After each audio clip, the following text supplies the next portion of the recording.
Let's see what is ADHD.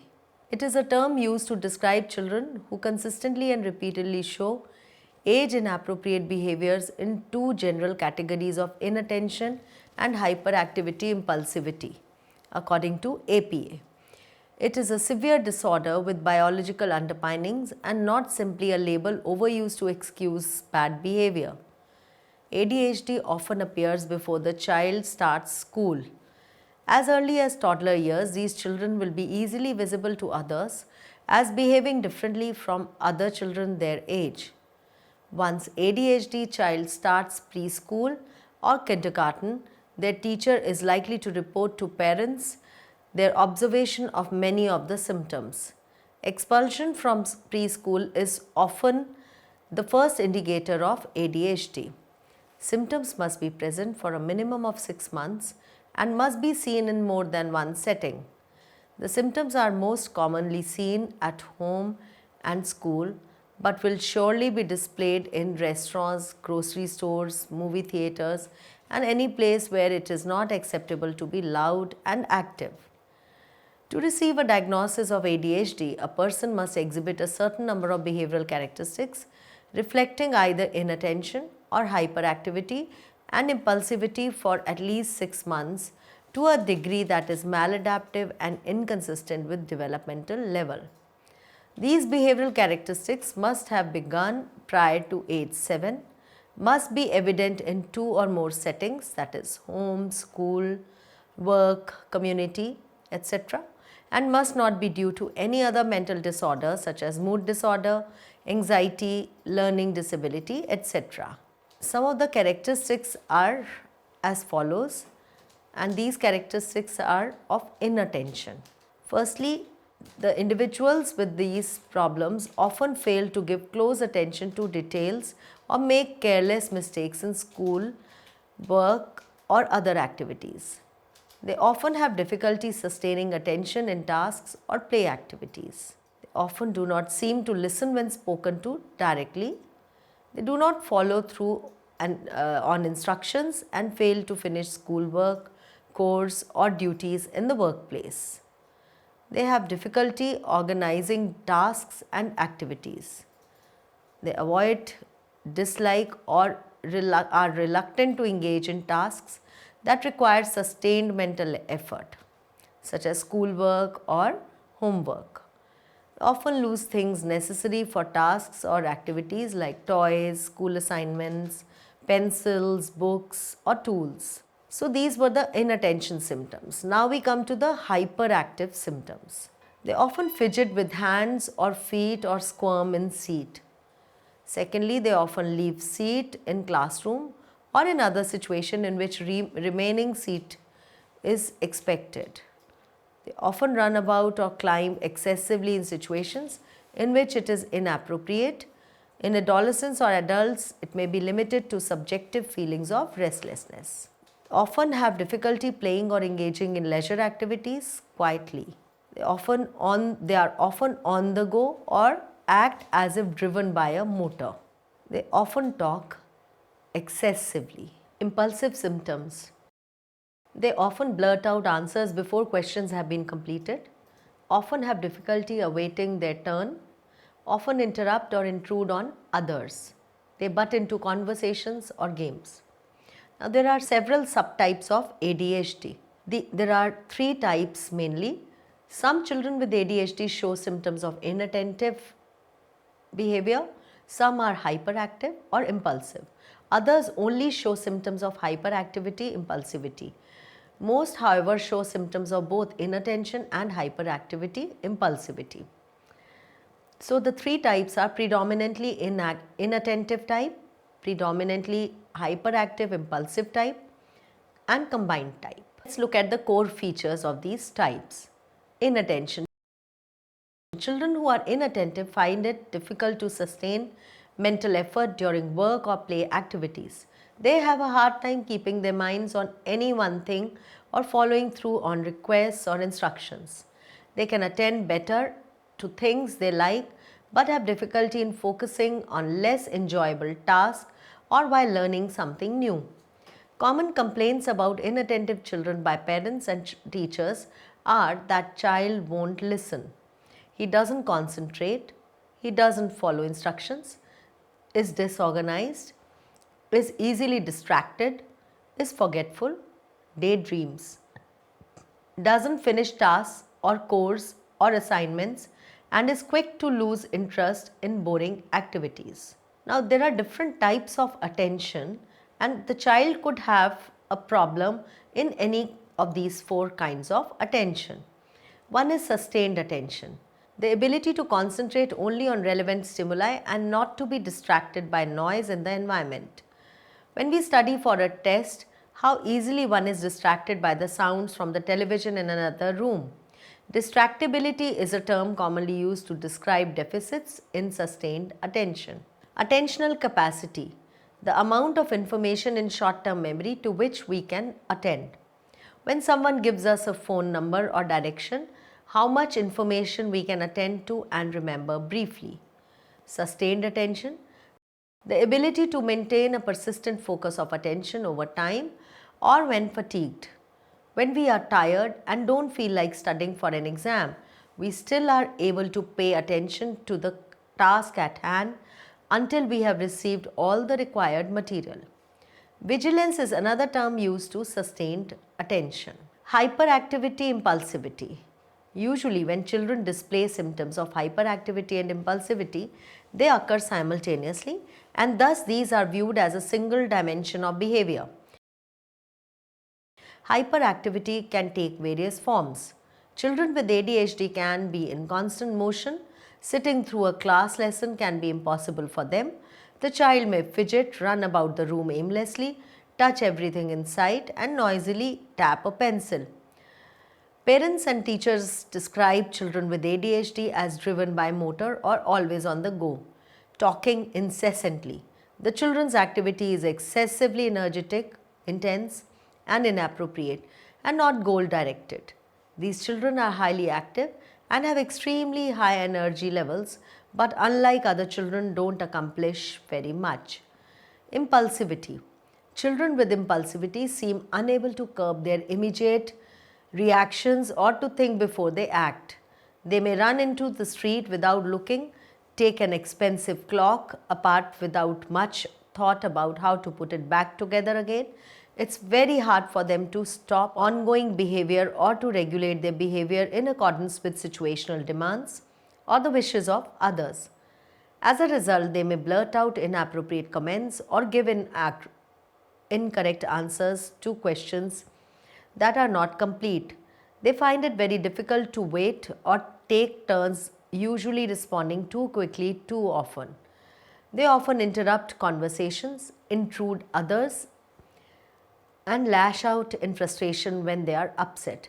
Minor mishaps like spilling water or knocking things are very common. Types of impulsivity. Cognitive impulsivity. These symptoms reflect disorganization, hurried thinking, and the need for supervision. Behavioral impulsivity. These symptoms include calling out in class or acting without consideration the consequences of one's action. Children who are behaviorally impulsive have difficulty inhibiting their response when the situation calls them to do so. Both cognitive and behavioral impulsivity appear as separate dimensions of behavior, the former related to inattentiveness and latter to motor hyperactivity, and they predict problems with academic achievement. Now let's see what causes ADHD. There is no single factor that has been identified as the cause of ADHD. Rather, as is the case for other psychopathologies, ADHD is thought to be the result of complex interaction between genetic, environmental, and neurobiological factors. Specifically, it appears that the genetic and environmental etiologies of ADHD lead to the neurobiological differences, which in turn manifest as ADHD symptoms. Possible causes of ADHD or contributions to ADHD symptoms. The genetic contribution. Although specific genetic abnormalities are rare in children with ADHD, evidence suggests that heredity is an important causal factor. ADHD tends to run in families. Parents often describe their ADHD kids as he's just like his father. since they feel the behavior of the child is not a major problem as it closely resembles to their own. It results in delays in presenting to the clinic for professional help. Neurobiological factors. Several direct and indirect line of evidence supports the possible role of neurobiological factors as a primary cause of ADHD. The indirect evidence includes the early onset and persistence of ADHD symptoms over time, the relationship between ADHD symptoms and the peri and postnatal events and diseases that are known to negatively affect brain development. Exposure to certain environmental toxins such as lead known to affect neurological status may produce symptoms of ADHD. The association between ADHD and other developmental disorders thought to be related to neurological impairment, for example, learning disability and language disorder. Possible relationship between symptoms of ADHD and certain signs of neurological immaturity such as clumsiness, poor balance and coordination and abnormal reflexes. Dramatic improvement in symptoms produced by stimulant medication that directly affects the CNS. Similarity between symptoms of ADHD and symptoms associated with lesions to prefrontal cortex like deficits in sustained attention, inhibition, regulation of emotions, etc. Deficits by children with ADHD on performance on neuropsychological tests associated with prefrontal lobe functions such as working memory, motor control and fluency. Now, the direct evidence includes studies that have obtained psychophysiological measures of nervous system activity, including GSR, electroencephalographic and heart rate decelerating, have consistent differences between children and ADHD and controls. These findings support the idea that children with ADHD show diminished arousability. Studies using evoked responses potential measure brain activity during children's performance on vigilance tests have found smaller amplitudes in late components of their responses than other children. Studies of cerebral blood flow in children with ADHD and without ADHD have found decreased blood flow to the prefrontal regions. Neurophysiological and neurochemical findings. The key neurotransmitters associated with mood, emotion and behavior include dopamine, emotion, thought, processing, movement and reward, norepinephrine, alerting, focusing, orienting, hunger, thirst, emotional reward, and serotonin, mood, depression, anxiety, aggression, violence, carbohydrate craving. They have found to be implicated in ADHD. Then complications in pregnancy or childbirth. Retrospective studies have suggested numerous factors in early development such as pre, peri, postnatal complications, low birth weight, diseases of infancy, maternal smoking during pregnancy, early neurological insult or trauma, malnutrition and other events that compromise the development of the nervous system before and after birth. Environmental toxins, allergy and diet. Exposure to lead is associated with deficits in intellectual functioning and symptoms of ADHD. The association between foods containing artificial flavoring, preservatives and sugars has not received much empirical support. Now we come to the conduct disorder, which is a psychological disorder diagnosed in childhood or adolescence that presents itself through a repetitive and persistent pattern of behavior in which the basic rights of others or major age appropriate norms are violated. Children or adolescents with conduct disorder may exhibit some of the following behaviors: aggression to people and animals, bullies, threatens or intimidates others, often initiates physical fights, has used a weapon that could cause serious physical harm to others like using a bat, a brick, broken bottle, knife or gun, is physically cruel to people or animals, steals from a victim while confronting them, for example maybe assaulting them, forces someone into sexual activity. Then destruction of property. deliberately engaged in fire setting with intention of causing damage, deliberately destroys others' property. Deceitfulness, lying or stealing, has broken into someone else's building, house or car, lies to obtain goods or favors or to avoid obligations, steals items without confronting a victim. For example, shoplifting but without breaking and entering. Serious violations of rules, often stays out at night despite parental objections, runs away from home, often truant from school. Now let's see what causes conduct disorder. Various genetic and environmental factors have been found to be contributing to conduct disorders, although no conclusive studies have been found. The genetic causes. Impairment in the frontal lobe of the brain has been linked to conduct disorder. The frontal lobe of the brain regulates emotions and is home to our personality. The frontal lobe in a person with conduct disorder may not work properly, causing, among other things, a reduced ability to plan future actions, a lack of impulse control, a reduced ability to learn from past negative experiences. The impairment of the frontal lobe may be genetic or may be caused by damage to the brain from injuries. A child may also inherit personality traits that are commonly seen in conduct disorder. The environmental factors that may be linked to conduct disorder include child abuse, dysfunctional family, parents who abuse drugs or alcohol, and poverty. Then let's try to understand what is oppositional defiant disorder.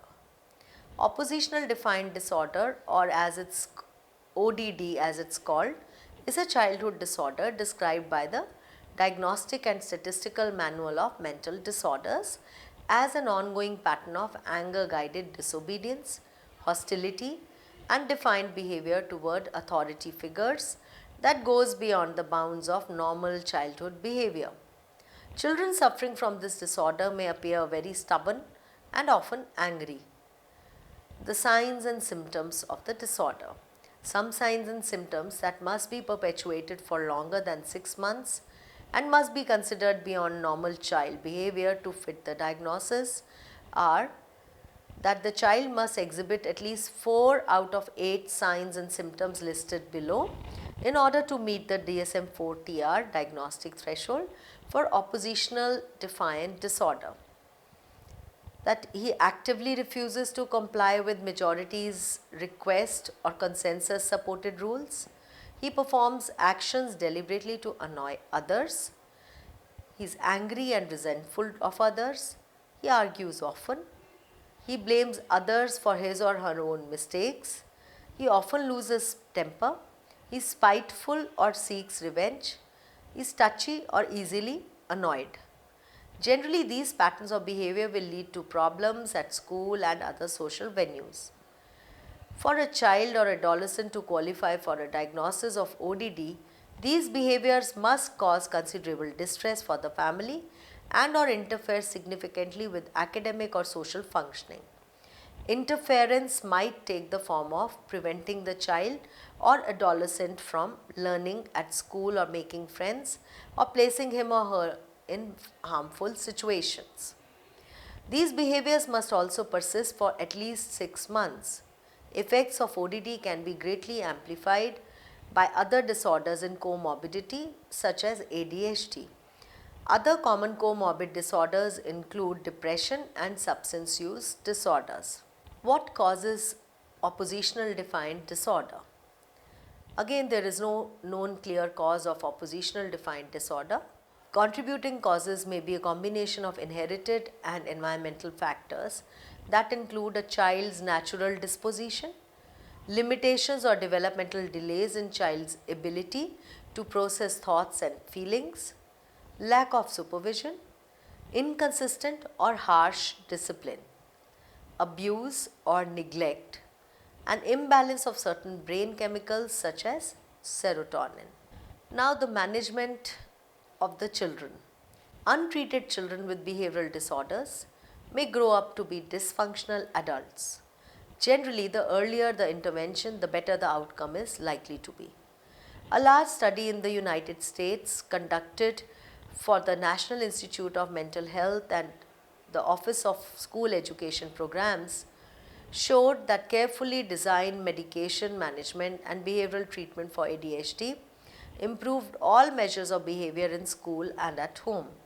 Treatment is usually multifaceted and depends on the particular disorder and factors contributing to it, but it may include parental education, for example, teaching parents how to communicate with and manage their children. Family therapy, the entire family is helped to improve communication and problem solving skills. Cognitive behavioral therapy, to help the child to control their thoughts and behavior. Social training, the child is taught important social skills such as how to have a conversation or play cooperatively with others. Anger management, the child is taught how to recognize the signs of their growing frustration and given a range of coping skills designed to diffuse their anger and aggressive behavior. Relaxation techniques and stress management skills are also taught. Support for associated problems. For example, a child with a learning difficulty will benefit from professional support. Encouragement. Many children with behavioral disorders experience repeated failures at school and in their interactions with others. Encouraging the child to excel in their particular talents, such as sport, can help to build self-esteem. To summarize the whole module, one can say that ADHD is a disorder characterized by lack of attention, overactivity and impulsivity. It is not just a label for misbehavior but has underlying biological causes. Conduct disorder is manifested in terms of violation of rights of others without any remorse over it. Oppositional defiant disorder is a common childhood disorder characterized by disobedience and opposition of authority.